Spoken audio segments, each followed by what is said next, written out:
Hello and welcome to the EDU-TALK Diabetes series hosted by EZ and Biotone and diabetes health and wellness professionals. With the daily challenges of diabetes and interest in health and wellness strategies, the EDU-TALK Diabetes series continues to support building your wellness community by connecting you with diabetes health professionals who share their knowledge and expertise on topics of concern to provide you the tools and resources to support and manage a healthy lifestyle. Today's expert is Linda Lockett Brown. Linda is president of Cinet, Registered Dietitians and Wellness. Her eDSMEs are nationally accredited and can be completed online, by phone, or in person. Her approach empowers people with diabetes to master 7 key behaviors. She has been featured on TV, radio, and podcasts, sharing nutritional information for health and wellness, and is a former EDU-TALK Diabetes presenter whose talks can be found in the archive library on ease-z.com or biotone.com under the EDU-TALK tab. Let's listen and learn as Linda reveals the answer is yes.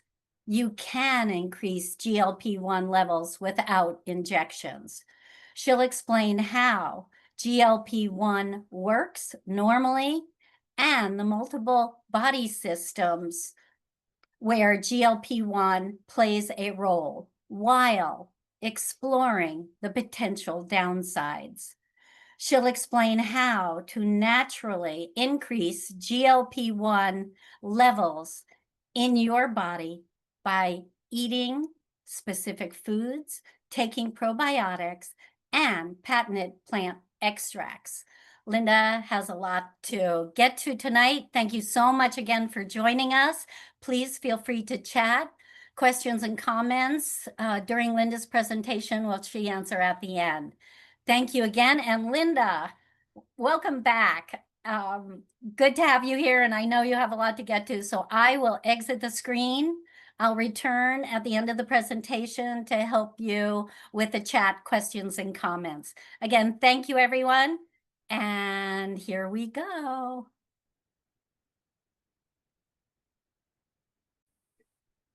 Well, thank you. Your introductions are always so gracious. I am really glad to be here and really glad to be talking about this topic. I want to give you a little background of what drove me to even put this together.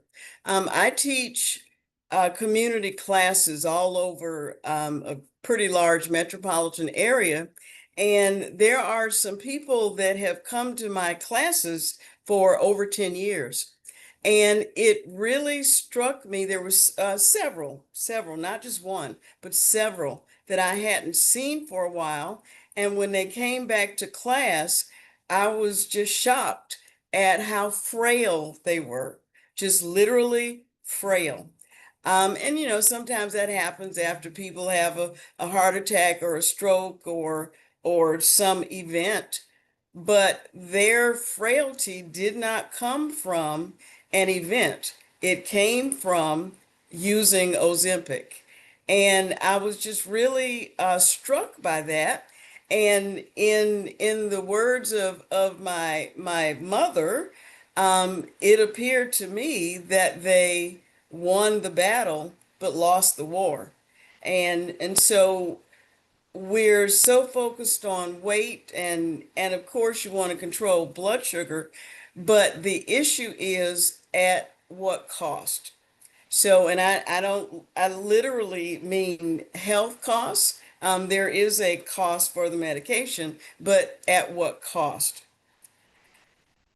The So that's part of what drove me to do this. The other part is many of my clients that come to see me after their insurance didn't cover the injections anymore and they couldn't afford the medication. So now they've regained all the weight plus 10%. So I just have that's where all of this came from. So I want to start with some disclaimers, and the disclaimers are just this. Nothing in this presentation is intended to replace medical advice. And the second disclaimer is use of brand names does not constitute an endorsement. It is for, the information is for educational purposes only. So we like to do the legal stuff first. So, what are our objectives tonight? We're going to talk about the functions of GLP-1. We're going to talk about GLP-1 with regard to digestion, blood sugar regulation, some other body systems, and then we're going to end with some ways that you can increase GLP-1 levels without injections. So this is a real scary looking title, but there are a couple of things that I want to point out. And if you look on the right-hand side of the screen, what you're actually looking at is a graphic depicting the small intestines and the large intestine. And if you look on the left, what's on the left are actually microbes. And then you have the villi that are in the intestines. On another slide, we're going to see the tight junctions. And then on the right, you see the bloodstream. So best case scenario, nothing gets into the bloodstream unless it has been processed by the body and it is in a form that is ready to go into the bloodstream. So when you look at this picture, you see primary bile acids, secondary bile acids. I want to draw your attention to the fermentation products of microbes that are in the GI tract. And in those fermentation products, you have organic acids, you have gas, you have some amino acid metabolites, some branched chain fatty acids, some short chain fatty acids. And the significance of those is each one of those fermentation products either is something that can be used once it gets into the bloodstream, or something that helps maintain the integrity of the intestine itself. So that's on the left-hand side. When you go to the right-hand side, you see the arrows, particularly for the branched chain amino acids and the short chain amino acids. If you follow that arrow, what do you see? You see appetite, insulin secretion, and glucose homeostasis or glucose balance. So the concept is what goes on in the intestines what is present in the intestines can be fermented by microbes in the intestine, and the products from that fermentation have a role in appetite, insulin, and glucose homeostasis. Pretty amazing. This is a different view, and what I would like to draw your attention to is if you look at the top of the screen, you see Akkermansia municipalia, and that is a bacteria that we're going to talk a bit about. And it is one of the bacteria that actually, what it actually does is it eats away the mucus lining of the intestines, and with the factors that it secretes, the mucus lining comes back thicker and healthier. Now, if you look at the short chain fatty acids, what you see is propionate, which goes to peripheral tissues, so downstream, and you get improved metabolism. You have Akkermansia with its byproducts, GLP-1 affects the secretion of insulin. So insulin secretion actually goes up. Another little metabolite is PYY, and it affects appetite, and it also increases motility and increases secretion in the intestines.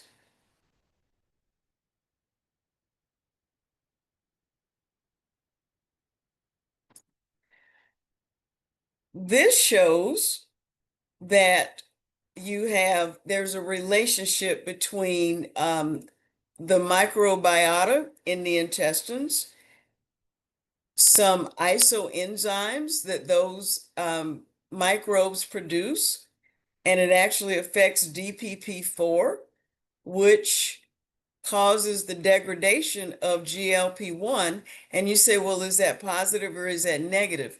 The concept I want you to think about is when um, in biological systems in your body, everything has an on and off switch.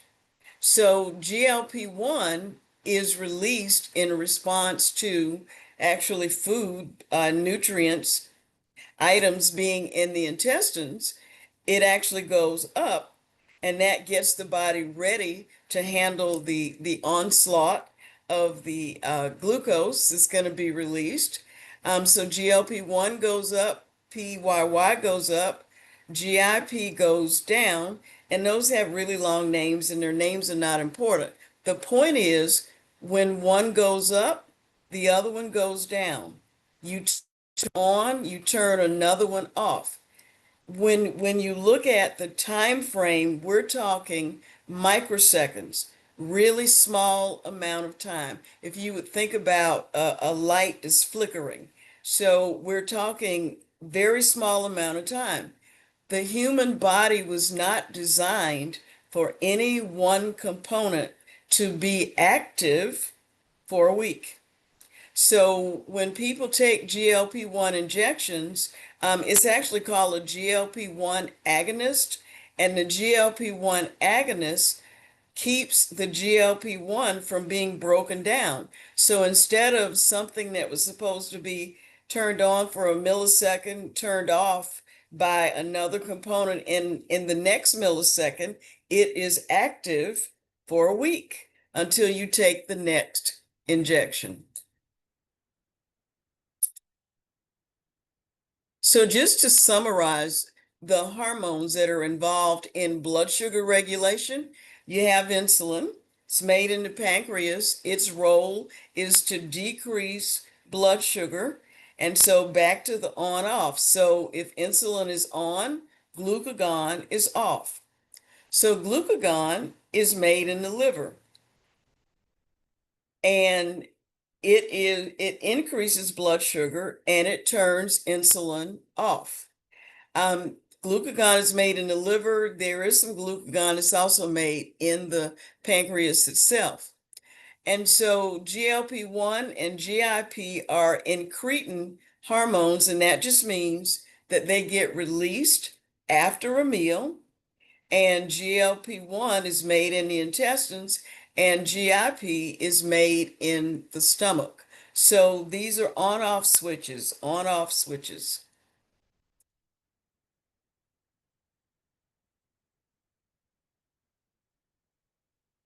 So in normal digestion, you eat a meal. There are signals, actually signals that have gone to your brain before you even take the first bite. Those signals are triggered by smell. You have, if the stomach is working correctly, it will churn, and then the stomach begins to empty when stomach contents are the consistency of thick oatmeal. Now, the rate at which the stomach empties is determined by the amount of fat and protein that are in the meal. So that is a part of motility. That is a part of peristalsis. So if everything goes well in the digestive tract, you shouldn't notice anything.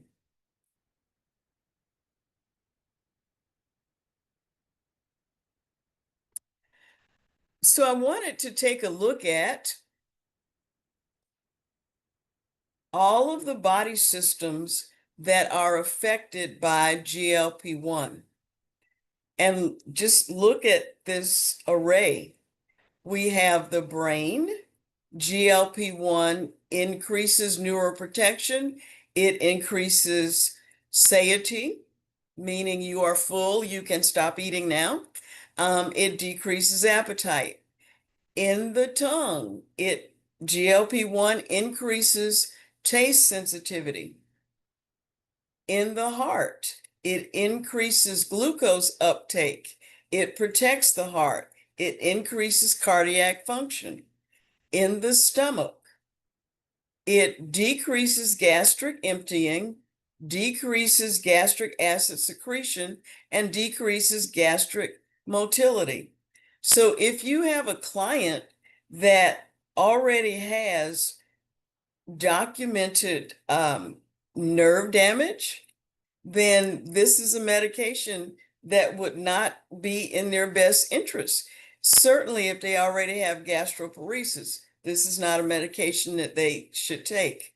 So in adipose tissue, you have increased lipogenesis, increased adipogenesis, increased glucose uptake. So if you're taking glucose into the adipose tissue, the levels are going down in the bloodstream. Same thing with muscles. We've already talked about the pancreas. There's a role of GLP-1 for increased bone formation and decreased bone resorption. One of the things that we are beginning to understand is that people with type 2 diabetes are more at risk for osteoporosis. So GLP-1 could have a role in mitigating that, or does have a role. GLP-1 can protect the kidneys. GLP-1 decreases the liver's production of glucose. And there's also protection in the lungs. So GLP-1 has a role in multiple body systems. So GLP-1 slows stomach emptying. So the benefit of that is you feel full longer. It increases insulin production. So blood sugar goes down. It signals the brain to reduce hunger and reduce appetite. The thing I want to point out here is the amount or actual level. If you were going to take a GLP-1 agonist injection, the amount that is required to fulfill these functions is much less than what is required for weight loss. So the question that I asked myself as I was looking at what I saw, basically with my clients, was, is there a way to increase GLP-1 levels with food? Because our motto is food first, so we food first. So I call these biotics to increase GLP-1. So prebiotic fibers increase GLP-1. How do they do it? They do it by promoting the growth of intestinal bacteria that show the benefits that you saw on the earlier slides. Probiotics, those are the bacteria that actually grow in the intestines. We're going to talk more about those in a minute, but they maintain human health at a lot of different levels. And then the postbiotic we actually looked at earlier when we were looking at those fermentation products. So these are the byproducts of fermentation of probiotic bacteria, and those postbiotics have beneficial effects themselves. So this is the probiotic that increases GLP-1, Akkermansia municipilia. And how they kind of found this one is in the nutrition world, we have wondered for years and years and years, why are certain people able to basically eat whatever they want and they maintain normal weight? And other people eat much less and have trouble keeping weight off. So one of the approaches to answering that question was actually taking feces and looking at what what is the microbial content of the normal weight group versus the overweight group. And the one that jumped out was the Akkermansia. So people that don't struggle with their weight, have normal weight, have higher levels of Akkermansia in their intestines. So here are the beneficial effects of Akkermansia. It increases intestinal GLP-1 levels. It maintains the integrity of the gut lining. So it actually improves the health of intestinal lining. It improves metabolism. So we have enough documentation at this point that we can say that this probiotic microbe decreases the risk of obesity, and by that itself, it would decrease the risk of diabetes. And certainly, last but not least, is it decreases inflammation. So then the question becomes, what do you do to increase the levels of Akkermansia? So two approaches. First approach, here are the foods that enhance the growth of Akkermansia. So the first category are polyphenols. So if we always talk about eating a well-balanced diet. So here's one more reason to do that. So we're looking at apples, asparagus, berries, coffee, dark chocolate, flaxseed, grapes, green tea, nuts, oats, olives, onions, and rye bread. So those are high in polyphenols. And if you notice, there are going to be some foods that are in more than one category. So the foods, and this is just a short list of the foods that are high in fiber, but these have been documented to enhance the growth of Akkermansia. So we have artichokes, asparagus shows up in this category as well, bananas, barley, garlic, oats, and onions. So we have oats and onions showing up in two categories. And then the last category is food sources of healthy oils. So anchovies, herring, mackerel, nuts, olive oil, salmon, sardines, and trout. These are healthy oils. And when I look at that list, what was going through my mind was these are not the things that people that eat fast food often, these are not the foods that they're also consuming. Now, a term that if you haven't heard it, you're going to start hearing it more, and the term is postbiotics. So these are substances that are the result of fermentation or activity by microbes in the intestines. So what makes up the category of postbiotics right now, because it will probably change, short chain fatty acids, there are some enzymes, there's some specific little protein molecules, some amino acids, there are some exopolysaccharides. These actually are fermentation products. So these polysaccharides actually are beneficial. Then we have some organic acids. Your microbes actually make you some vitamin K. And then another effect, another source of postbiotics is actually when the microbes die and their cell wall ruptures, there's actually the release of substances that can be helpful.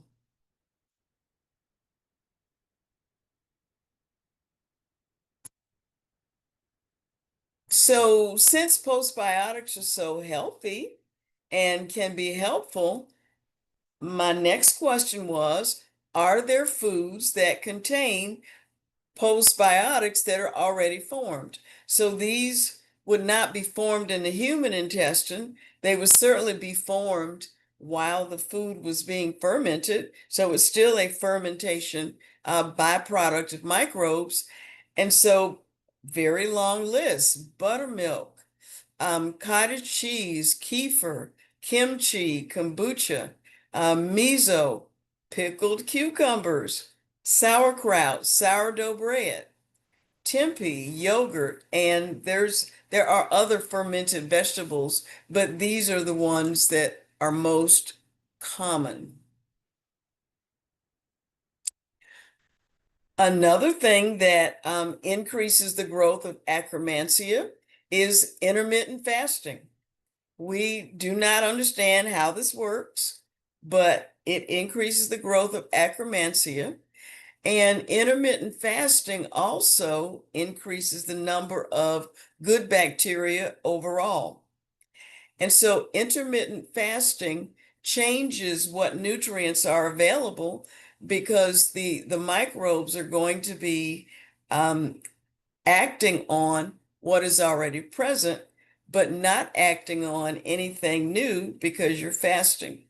So intermittent fasting increases intestinal motility. So if you have clients that struggle with SIBO, IBS, IBD, it is a good idea to have the intestines cleaned out. And so what all of this does is it decreases inflammation. So now I want to switch to a different topic. We did food first. So now let's look at some supplements that increase GLP-1. And the supplements that I'm going to talk about, one of them has a patent. Actually, both of them may have patents at this point. It is a way, especially if you have someone there's two ways that we're looking at supplements and GLP-1, couple of ways. One is, how do you increase akkermansia in your system? So that's one way. The other way that we're looking at supplements and GLP-1 is it possible for someone to start with GLP-1 agonist injections and then be titrated off of the injections and go on to supplements and the person be maintained on supplements? This is a fairly new area of research, so we don't have answers yet about that. So the first product is made from hops that's only grown in the South Island of New Zealand. The government of New Zealand funded this research because they were concerned about obesity rising in their population. So they funded the studies that developed this product, and the plants that are used that are harvested to make this product only exist in New Zealand. So the name of the product is Ameritaste. Well, that's the chemical name of the product. The name of the product itself is CaloCurb. And so with CaloCurb, you start with on day 1 and 2. You just take one pill in the morning and you take it 30 minutes before a meal. And then on day 3, you take one in the morning, one in the evening. On day 4, you do the same thing. And then on day 5 and going forward, you take 2 in the morning, 30 minutes before a meal, and 2 in the afternoon or evening, 30 minutes before a meal. And so that is the maintenance dose.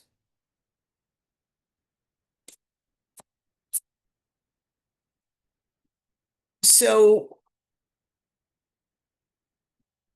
hops, this substance, aromatase, is extracted from hops, put in a pill form, and what it does is it stimulates the stomach cell to release peptides GLP-1, CCK, and PYY.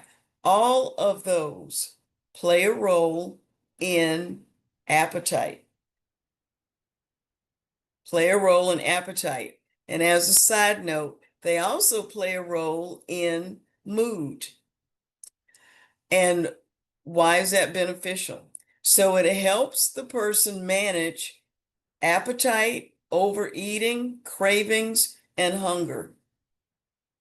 I've had a few clients that I can think of one of my clients that weighed almost 700 pounds.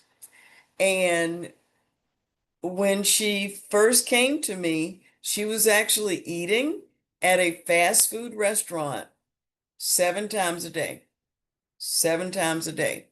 So we went cold turkey on the fast food restaurants, and she started cooking and eating. If this product had been available when I was working with her, I certainly would have recommended it. So it would have made our first 3 weeks together a lot less stressful.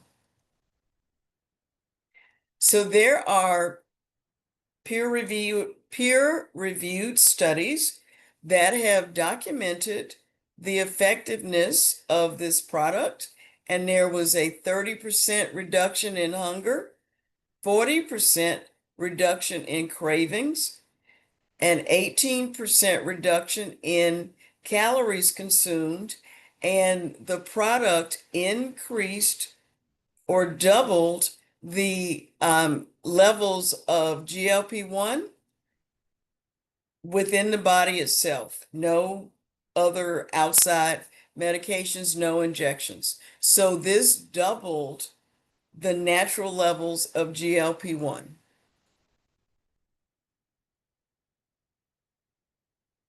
So can you get akkermansia in supplements? You can.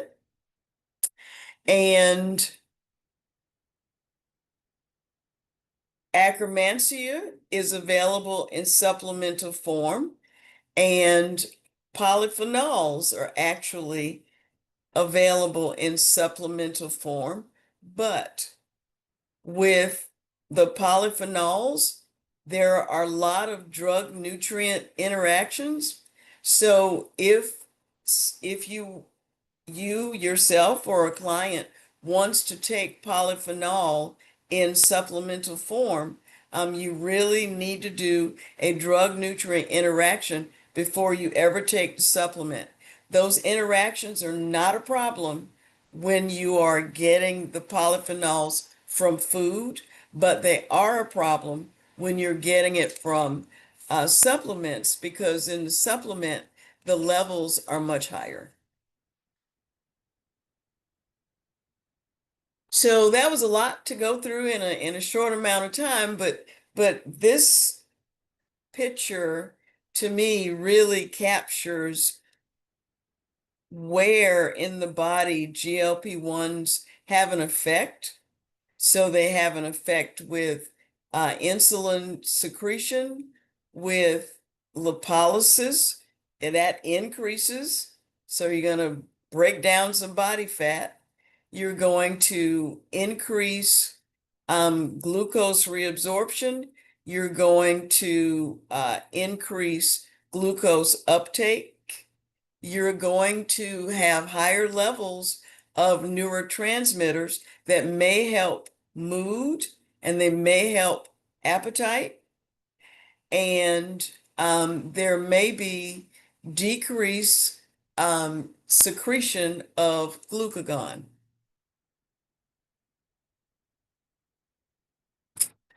So I will be happy to answer any questions that you have.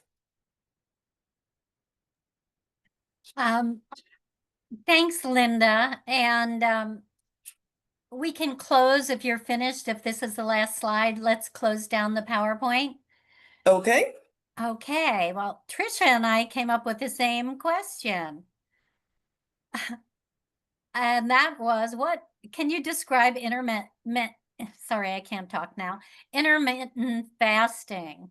Can you give us a definition? Yeah, intermittent fasting is where you pick a certain number of hours per day that you are going to consume all of your food. And when that time period is over, you do not eat anything. You can drink water, but you're not going to eat anything until the next day. So some people do, so you take a 24-hour period and you divide it up. So some people do a 6-hour eating period. That one's a little rough because that means that you eat for 6 hours and then you're not going to eat anything else for 18 hours. People do 8 hours. People do 10 hours. Some people do 12 hours. So the choice of the hours is really dependent on, a lot of times, work schedule. So I have some clients that work the midnight shift and they work 12-hour shifts. So they eat when they're at work, and when they're at home, they don't eat at all. So that's intermittent fasting. Oh, very good. And Kate is saying lots of foods recommended are similar to the med diet foods. And Kate, you might have to explain that a little further.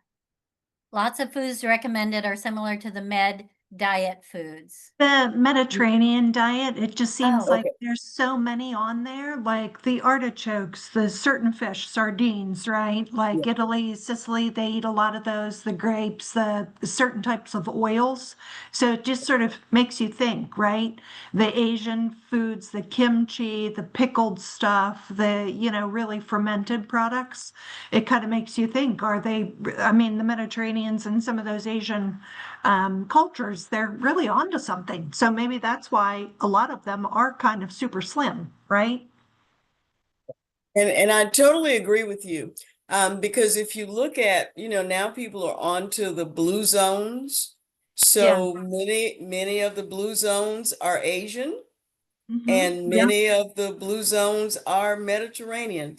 So we have wondered for years, why does this work so well? And this may be the biological basis of that.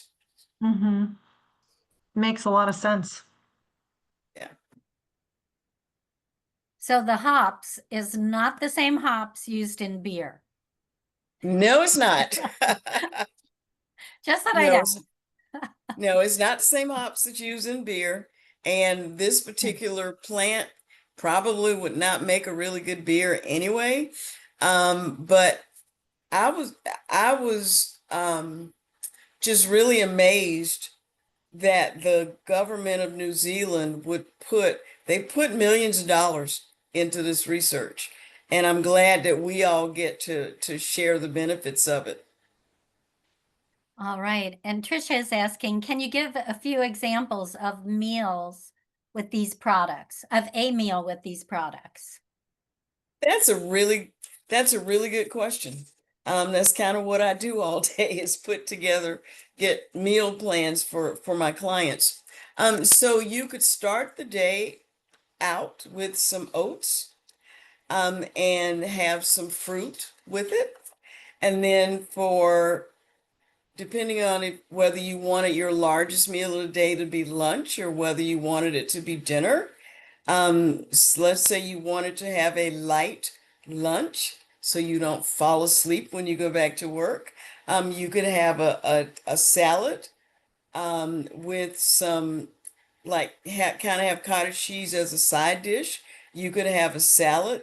I like to take pickled, there's a pickled fruit, not fruits, pickled bean. I think they call it 3 or 4 bean salad, but it's pickled. I actually like to take that and use it as the dressing for my salad, so that I don't add any dressing. I just put the 4 bean salad on top of the green salad, and then you could have a little slice of sourdough bread. And if you work with diabetic clients, you probably already realize that there is less of a glycemic response to sourdough bread. So with this salad that you're going to have, with your fermented vegetables added to the salad and your cottage cheese for protein, you could top it off with a little slice of sourdough bread. So that would be a lunch meal. Some people use tempeh in stir fry. So you could have some stir fry for dinner, and for your dessert, you could have some yogurt and some berries, and that could be a light dinner. Very good. Making me hungry. I wanted to ask a question because someone that I know has been on Ozempic. So they've lost weight. Life is good. In fact, life is good enough that the diet soda, the ice cream, and the cookies have a place every day. And I don't get that. I mean, that defeats the purpose, doesn't it? Yeah, I mean, you don't want to keep your let's say junk food and yet be on medications. I'm so glad you asked that question, because I meant to bring that up in the beginning. In addition to seeing people become frail, I see people becoming malnourished. And it's hard that they're fighting over the definition of malnourished. But from a nutritional standpoint, if I'm looking at you and your hair is falling out and your skin is dry and scaly, your nails are getting ridges, I am looking at malnutrition.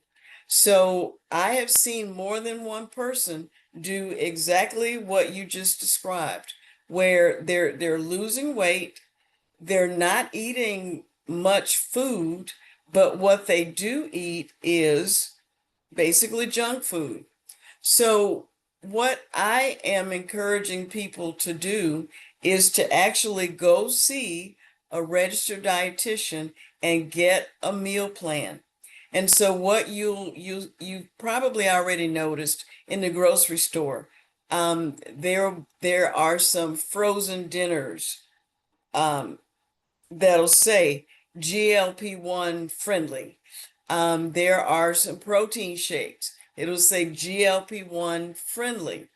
So when people were getting bypass surgery and they were having to Roux-en-Y, most insurance companies would not authorize that surgery until you had been with a registered dietitian, had a meal plan, followed the meal plan, lost some companies wanted 20 pounds, some of them wanted 40 pounds. Then the dietitian had to literally sign a letter saying, this patient has shown that they are capable of following a structured meal plan.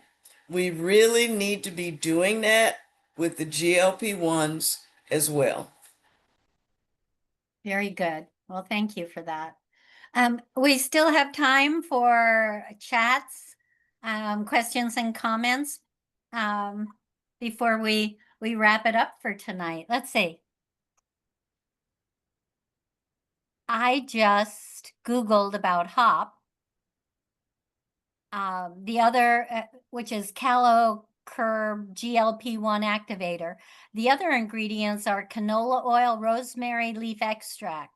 I am concerned about the canola oil, which is inflammatory. The company did not use olive oil instead. We'll have to ask them what their rationale was for the canola oil versus olive oil. I actually do not know what the answer to that is. I will look, but you're talking, but I'll also tell you why I'm not that concerned about it. It's because it's a really tiny pill. So the amount of canola oil that you're going to get in that little tiny pill is not much. Not much. If the benefits had not been documented, then I might question it, but it's a really tiny pill. But if you want to send, I'll get your email address and I will actually contact the company, and I'm sure that question has been asked before. Very good. And Trisha has just chatted proteins. So let me just see. She had another question earlier. Oh, about the meals, examples of the meals, and then she just chatted proteins. So Right. So in the meals that I described, the protein source was actually the cottage cheese, but the Mediterranean diet does have fish, a lot of fish.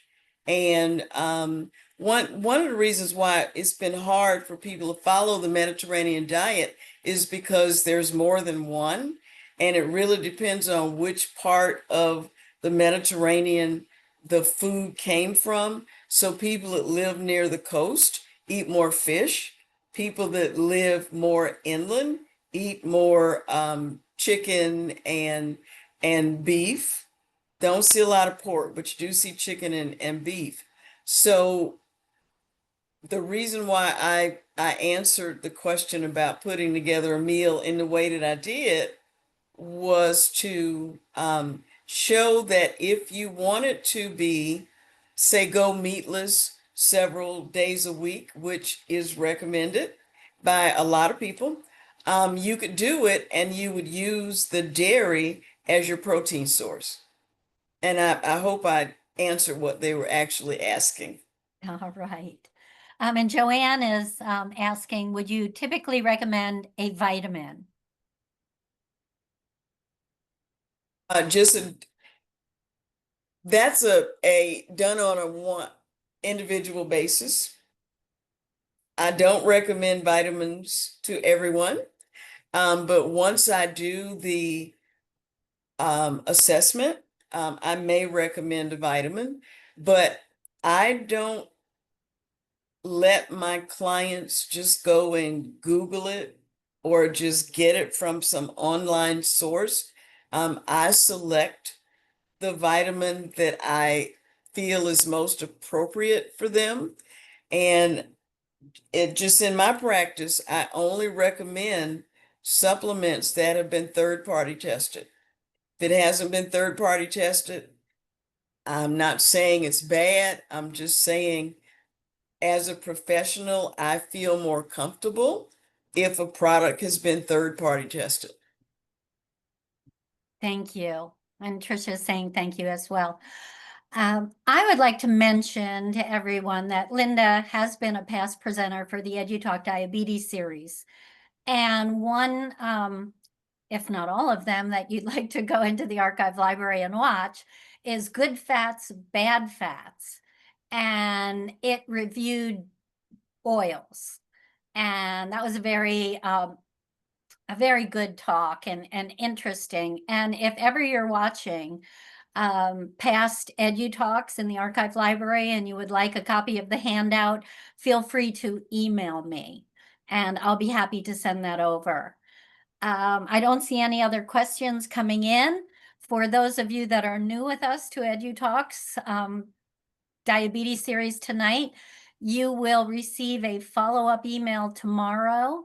It will have a copy of the recording, a handout that Linda has provided, and it will have Linda's contact information. So if you have additional questions or interests, that you may reach out and contact Linda. Before I announce our upcoming EDU-TALKs, Linda, do you have anything in closing? I'd just like to say this is one of the most interesting things that I've researched, and I did it out of concern for what I was seeing. And as far as what we do with our company, because we do telehealth, it doesn't matter where you are, we can help. And we are with our diabetes program. If you have a workplace where you'd like to have it offered for the entire workplace, we can do that. We can do that and would be happy to. All right. And Linda's website is noted on the screen by her name, but it will be included in tomorrow's follow-up email under her contact information. And I'll put links in that follow-up to Linda's previous talks. That can be found on ease-z.com under the EDU-TALK tab in the archive library. Join us again February, July 15th. Where did that come from?